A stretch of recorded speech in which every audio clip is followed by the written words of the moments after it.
Bakla siya! Bakla siya! I am Margie Moran, Miss Universe.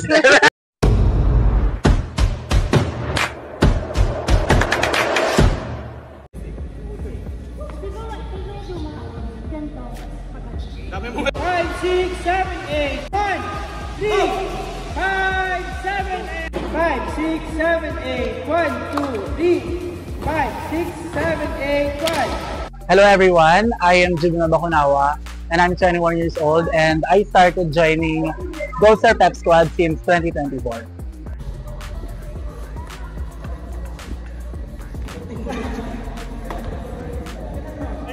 Nung nag-start akong pumasok dito sa PUP, syempre, napansin ko agad yung Pep Squad, yung Gold Star Pep Squad. And as a performer, kasi nung mga last year, nung mga past few years ko sa high school, I was a dancer then.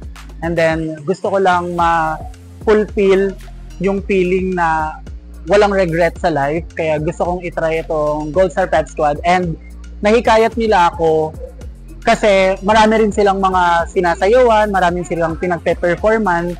Kaya napapansin ko din na malaking tulong din ang Gold Star Pep Squad para sa akin, para mas mag-improve ako sa talent na meron ako. So ayun, nag-start ako sa PEP hindi ako nag-audition, hindi rin alam kung ano yung skills na meron ako. Sinali ako dito kasi nagkaroon ako ng interest kasi nga nakikita ko sila sumasayaw, ganyan.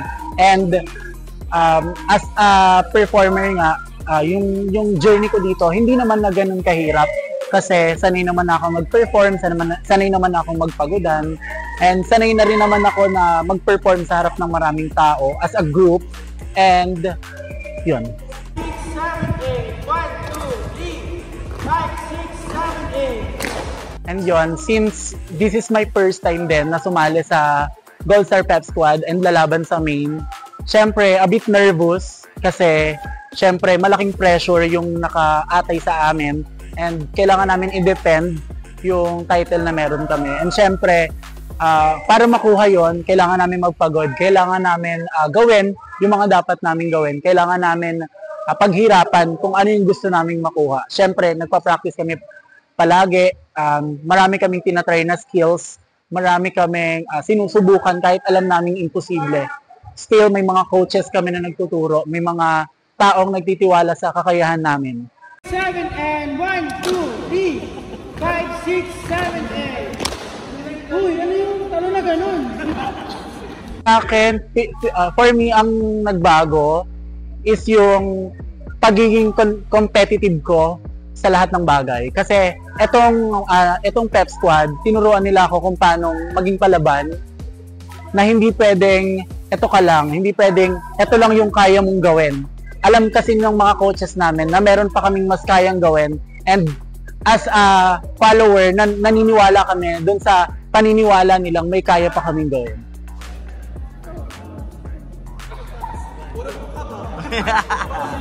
So ayan, karapat-dapat kaming abangan kasi marami kaming inihandang performance na hindi nyo inaakala. 7 and 1, 3. And maraming pasabog na inihanda ang mga coach namin. And syempre, as a member ng Pep Squad, hindi kami papayag na bare minimum lang yung makita nyo. Hindi nyo pa rin naiintindihan. Huminga kayo. Makikita nyo is kakaibang Pep Squad and kaabang-abang talaga. Kaya manood kayo and mag-antay kayo. Ako muna. Give me my money. Yay! Give me my money. Yay! Give me my money. Yay!